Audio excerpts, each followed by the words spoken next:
ka-DDS. Bali, samahan niyo akong panoodin itong bagong pahayag ng isa nating ka-DDS. Napag-alaman ko rin po na napakarami ng inyong mga katanungan patungkol sa umiiral na community quarantine dito sa ating bansa. At bilang commander ng Joint Task Force COVID Shield, marahil ay napapakinggan at mapanood nyo na rin ang aming mga ginagawang hakbang at mga pahayag sa pagpatupad dito. Ang Joint Task Force COVID Shield po ay isang unit na kung saan kinabibilangan nito hindi lamang ang PNP, kung hindi na rin ang AFP, Bureau of Fire Protection at Philippine Coast Guard.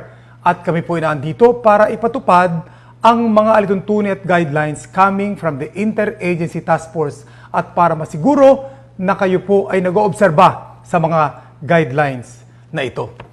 At para po higit na maunawaan at malinawan ng ating mga kababayan ang mga patungkol sa umiiral na community quarantine, simula po sa araw na ito, kung pahintulutan ng pagkakataon, sisikapin ko po maglaan ng panahon para naman sagutin ang inyong mga katanungan. Simulan na po natin. Una, galing kay Mark Paelmo Marinay. Sir, good morning. Ano po requirements kapag babalik po sa NCR? May company ID po kami ng wife ko. Working siya sa Makati. Ako po ay sa Quezon City, pero yung apartment po namin is nasa Mandaluyong. Wala po kami ID na may address ng apartment po nire-rent namin. Thanks po. Kung kayo po ay mga authorized person outside residence or dahil sa pagbubukas nito mga bagong permitted industries, kayo po ay bahagi doon bilang empleyado, pwede po kayo mag-travel kung saan man kayo nanggaling papunta sa Metro Manila. Ang dalhin nyo lang po doon yung ID ng inyong kumpanya na naandun ang pangalan nyo at syempre yung Certificate of Employment. Kayo po ay papayagan na ng ating mga pulis o sundalo na nagbabantay sa mga checkpoint na inyong dadaanan. Tandaan nyo po, authorized po kayo dahil kayo empleyado ng industry or establishmento na ngayon ay nag-ooperate na sa community quarantine natin ngayon, particularly ang GCQ. Next, galing kay Met Cabal. Good afternoon, sir. Just want to know what are the protocols or requirements for the travel pass. I am right now here in Tarlac City because I reside here. Now, if I want to go to Manila because I will just bring the business documents of my daughter in Quezon City, my question is, will I be allowed to travel to Quezon City and from Quezon City back home in Tarlac? Do I have to secure a travel pass? Because as per news, starting June 1, no need for travel pass already. For clarification purpose only, sir. Thank you. Well, Met, hindi po kasi kayo APOR or authorized persons outside residence dahil hindi kayo nabibilang sa mga empleyado ng authorized or permitted na mag-operate. So, in essence, kayo po ay unauthorized. So, kung kayo po ilalabas ng inyong lugar or ng inyong probinsya, particular Tarlac, at pupunta sa ibang lugar like Metro Manila, at yung po naman ay mahalaga, kagaya ng sinasabi nyo, kailangan nyo kumuha ng travel pass. Anong requirement doon? Kailangan nyo ang medical clearance certificate na ang mag-i-issue po niyan ay ang inyong LGU Health Office. Yung pong clearance na yun ay nagpapatunay na kayo ay nag-undergo ng at least 14 days home quarantine at hindi kinakitaan ng simptomas ng COVID-19. Actually po, yung barangay nyo ang makapagpatotoo dyan. Yun ang pagbasihan ngayon ng health officer nyo sa LGU, sa bayan ng Tarlac, para kayo magkaroon ng medical certificate. Dalhin nyo po yan sa Tarlac City Police Station kung kayo po ay taga doon sa Tarlac City. At siya na po mag-asikaso para kayo ma-issuehan ng corresponding travel authority. Makipag-ugnayan po yung help desk ng Tarlac City Police Station sa inyong pupuntahan. At dito nga po, sabi nyo sa Manila, iinformahan po sila na kayo papunta doon. Pag nakakuha po tayo ng go signal, bibigyan po kayo ng travel authority at yun po ang gagamitin nyo para po kayo lumuwas ng Quezon City or Manila kung saan kayo pupunta. At nakasaad din po doon dahil sa application nyo, babalik din kayo, nakalagay din po yun yung date ng inyong pagbalik. Maraming salamat po sa inyong katanungan. Next, from June Guse. Sir, tanong ko lang po, hinaharang po sa Ilocos Sur ang truck namin. Coca-Cola product po ang pangarga. Kasi po 19 years old lang daw helper ko. Empleyado po siya ng company at nag-undergo ng training at seminar. Ano po ang tama sa bagay na ito? Salamat po. Actually po ang question nyo dito is minor or 19 years old. Pero sinasabi nga natin na siya ay hard na ng company ninyo na authorized naman na mag-operate. Alam niyo po, in general, yung pong mga minor and senior ay hindi dapat lumalabas. Pero meron po yung exemption, tinatawag natin except indispensable under circumstances for work or availing itong mga goods and services na kailangan nyo.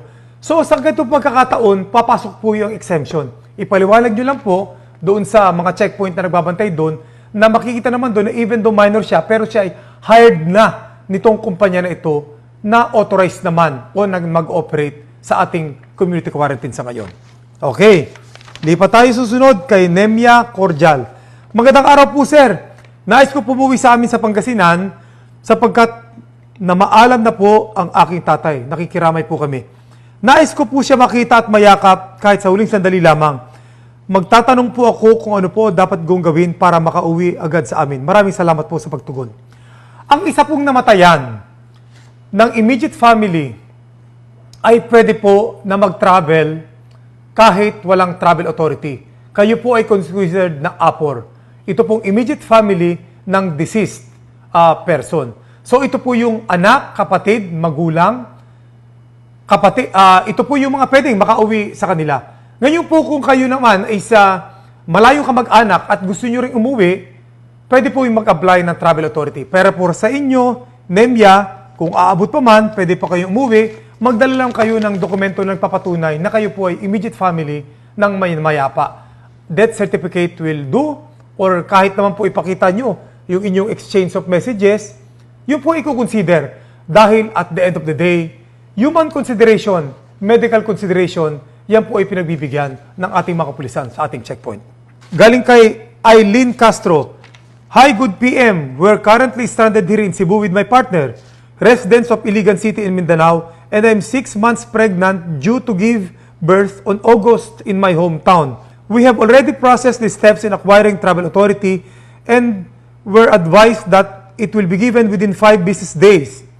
It is already 1 week now and we still haven't got our travel authority. We're spending money with our rent here and we are already running out of money. How come PNP process takes too long? We just need to provide it to us as we are residents of Mindanao. Why is it taking too long? Are you going to shoulder our expenses here in Cebu? Obviously not. We didn't even receive support from the government and now you are requiring this travel authority. Such a big hassle. Please allow us to go home. Unang-una po, bilang U4 or unauthorized person, dahil nasa quarantine kayo, kayo po dapat ay hindi magta-travel. Subalit, binigyan nga ng pagkakataon dahil nandito na tayo sa GCQ kayo ngayon, na pagbigyan kayo makauwi, lamang kailangan ng travel authority kung kayo po ililiban ng probinsya. So yung application niyo po, tama po yun, sabit yun na sa ating kapulisan. Subalit, ang tatandaan natin, bago mag-issue ng travel authority ang ating pulis, dalawa ang kailangan niya doon na mapagdaanan. Una, yung sinabit yung medical clearance certificate. At pangalawa, dapat nagkaroon ng koordinasyon itong pulis natin doon sa LGU na pupuntahan. In that case, yung Cebu City Police Station po natin will coordinate with Iligan City Police Station para po sabihan yung LGU nila na kayo po, Ma'am Eileen Castro, ay pupunta doon. Binibigyan po natin ng courtesy itong LGU na pupuntahan nyo para sila ay makapagplano. While it is true na hindi nila pwede na kayo ay pagbawalan pumunta doon, pero they could request, pwede silang mag-request na ma-delay yung travel nyo dahil baka marami na silang inaasikaso doon. Meron silang health protocol. Kaya pagpaumanhin nyo po kung nadidelay yun dahil may pagkakataon na ang delay nito ay dahil wala pa kaming go signal na kayo ay payagan na pumunta sa mga LGU na yon. Maraming salamat po. Next na katanungan. Kay Manuel Maniquez, medyo mahaba pero basahin na rin natin. Sir, pambihira naman ang mga bagong patakaran nyo. Unang-una po, hindi po patakaran yun ng Joint Task Force COVID Shield. Yun po ay IATF pero base po yun sa pag-aaral para magkaroon tayo ng maayos na implementasyon ng mga protocols. Pinahirapan nyo kaming pabalik na sa Canada. Kay dami-dami requirements na kailangan naming tupdin bago kayo makaalis o makarating man lang sa airport.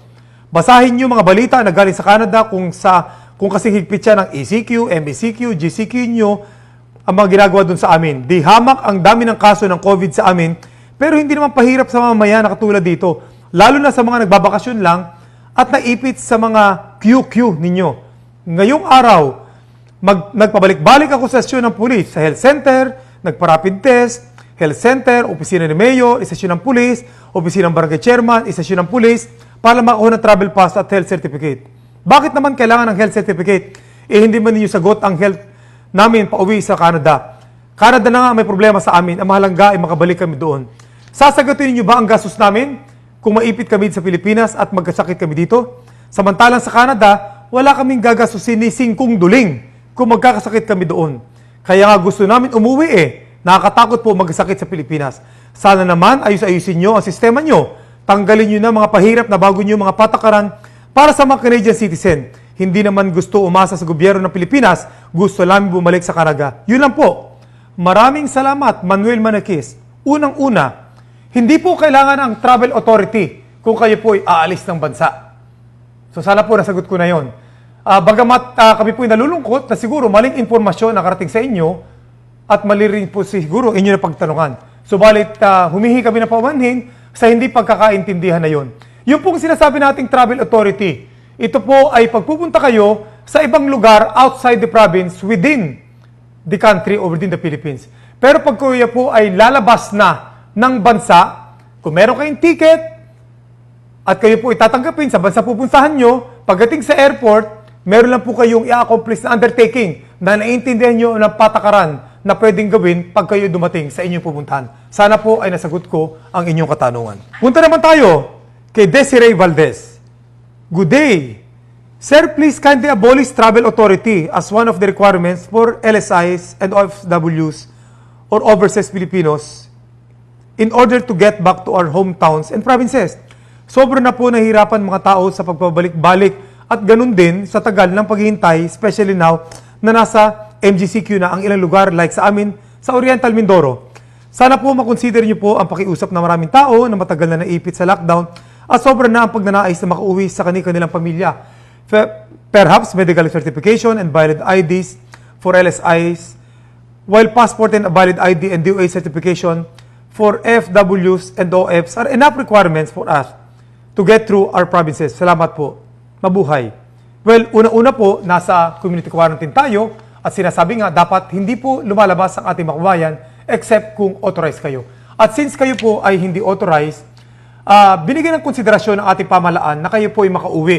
Pero kailangan nga may travel authority. Dahil kung wala yun, aabusuhin na yan at lahat na lang magsisiuwian at kung anong palusot na para makarating sa kanilang pupuntahan. Sinasabi rin po natin na kailangan po natin ang travel authority, hindi lamang ang medical certificate. Matagal na po nabanggit sa amin yan na bakit hindi na lang medical certificate ang maging basihan. Kung yung po ang gagawin natin, mawalan po tayo ng oportunidad na mapakapagbigay kaalaman sa LGU na kayo ay pupunta doon. Remember, napakahalaga ng LGU o receiving LGU na pupuntahan nyo ay alam na kayo darating doon para makapaghanda sila. Kortesiya po sa kanila yan. For all you know, sa Oriental Mindoro, yung bayan na pupuntahan nyo ay COVID-free pra. At talagang binabantayan po ng ating mga local chief executive doon na siguraduhin na hindi magkakahawa-hawa kung may darating doon na hindi naman sila binigyan ng impormasyon. So, kailangan po ng travel authority dahil paglapit nyo sa police, dala ang medical certificate, nabibigyan ng pagkakataon na ma-inform natin ang LGU na pupuntahan nyo para sa magandang koordinasyon at magandang preparasyon. Punta naman tayo kay Marjorie Bailon. Hi! Is there still 14-day quarantine upon arrival here in Manila from Dumaguete? Depende po yan sa LGU. While it is true na merong medical certificate clearance na kayong binigay, kasi alam nyo po, yun naman is binigay yun nung kayo ay nagkaroon ng pagkakataon na ma-check nitong health officer. Pero from that time, hanggang sa pag-travel nyo, hanggang dumating kayo doon, maraming pwede mangyari. At binibigay po natin ito sa sound judgment and discretion ng LGU kung anong gagawin. But yan naman po siguro ay reasonable. May pagkakataon na siguro after na pagdating doon at health check-up nyo is meron kayo lagnat, maaari talagang i-quarantine kayo doon sa kanilang municipal or city quarantine. Pero kung may pagkakataonan, baka sakaling wala naman kayong simptomas, pwedeng i-home quarantine na kayo. But just the same, nire-respeto po natin ang mga LGUs kung anong health protocol ang isasagawa sa inyo pong darating doon coming from other places, lalo pa kung kayo ay galing sa Metro Manila na epicenter ng COVID-19. From Aris Arong-Arong Mogol. Magandang umaga po, General Eliazar. Ask ko lang po, pwede po ba kaming makauwi ng Marinduque? Dito po ako sa Mandaluyong. Nakakuha na po ko ng rapid test 2 times po with negative result. Meron din po akong rapid pass galing sa ITF mula sa Grab. Kaya po, pwede po ba magbiyahe na ako noon? Maraming salamat po. Una, hindi po kayo apor or yung pagpunta nyo doon ay hindi work-related. Kaya po, kung kayo po ay lalabas ng Metro Manila, papunta ng Marinduque, kailangan nyo ng travel authority. Since kayo po ay taga Mandaluyong, punta po kayo sa Mandaluyong City Police Station, dala ang medical clearance certificate na in-issue ng Mandaluyong Health Office na nagpapatunay na kayo po ay nag-undergo ng quarantine na at least 14 days at hindi kinakitaan ng anumang sintomas ng COVID-19. Yung pong medical clearance certificate na yon ay wala na po yung mga, hindi kailangan doon yung mga rapid test. But just the same, ang aking pong payo, pumunta po kayo sa health office para po makakuha nun. Napagbabasihan ngayon sa pagbigay ng travel authority ng Mandaluyong City Police Station. After na mag-coordinate po sila sa bayan ninyo sa Marinduque at nainformahan ang local government unit na kayo ay papunta doon. Galing kay Ainir Akim Ibuher. Pasensya na po kung hindi ko masyadong mabanggit ng tama itong pangalan nyo. Nais ko lang po sana malaman kung kailangan pa po ba ng isang OFW na lalabas ng bansa, hahanapan pa po ba ng siya ng medical certificate o barangay clearance sa loob ng NAIA Terminal 1 papuntang Qatar. Gusto lang po sana namin malaman para po sa pag-alis ng relatives ko po, wala siya maging problema po sa loob ng airport na kulang siya sa dokumento. Sana pasin po ang message ko. Salamat po. Kagaya po na banggit ko sa unang katanungan, pag kayo po ay international passenger, outbound passenger, hindi na po kailangan ang travel authority. So kayo po ay tatanggapin doon at meron lang undertaking na inyo pong pipilapan. But just the same, pinakamaganda, kung meron kayo medical clearance certificate, pagpunta nyo po doon. Pero guys, sinasabi nga natin, hindi na po kailangan ng travel authority para po sa lalabas ng bansa. Whether kayo OFW or kayo po ay turista na lalabas dito sa atin. Galing kay Erlinda Melgar Makahilig. Sir, gusto ko lang pong ipaabot sa inyo na dapat ino-orient din po yung mga kapulisan na nakasign dito sa checkpoint along Zamora and Quirino Street, Pandacan, Manila. Kami po magkasawa ay parehong senior citizen, walang mautusan para mamili ng mga necessities sa Pure Gold. Ay ayaw ako pasukin para mamili kasi senior citizen. Mali naman po sa guideline ng ITF at sinabi ni Secretary Roque na pwede kaming mamili. Humingi po ako ng itulong sa pulis bilang implemento na nakasign sa Zamora, Pandacan at ipakita yung message si Secretary Roque pero hindi ko tinulungan, mukhang wala ding alam sa guidelines. Maraming salamat po in advance sa inyong aksyon. Tama po kayo doon. Kung kayo po ay senior citizen at kayo lang po sa inyong bahay ay walang iba na sinasabi nating pwedeng lumabas para bumili inyong pangailangan, ay talaga pong pwede po kayong pagbigyan. So malinaw po yun. Hayaan niyo po, bibigyan ulit natin ng paalala. In spite sa marami ng paalala, ang ating mga kasamahan sa ating checkpoint, pulis at kasundaluduhan, na pag nagsabi ang mga senior citizens sa checkpoint na kaya sila magkukross doon, ay pupunta sila doon sa malapit na tindahan para bumili ng kanilang pangailangan. At walang iba na pwedeng bumili noon na nasa edad na pinapayagan, dapat kayong pagbigyan. Ayan po, sana ay nasagot ko ang ilan sa inyong mga katanungan. Hanggang sa susunod na pakipag-ugnayan sa inyo, tandaan po natin, nasa community quarantine pa rin tayo sa ngayon. Kaya nga't meron pa rin tayong protocol at guidelines na dapat ninyong sinusunod at aming ipinatutupad. Hindi pa po tayo nasa new normal na lahat yun ang pinag-uusapan. Nasa abnormal times pa rin po tayo. Kaya ang hiningi natin, kooperasyon ng lahat. Hindi po sa paghihigpit namin ito tayo magtatagumpay, kung hindi implementation by cooperation.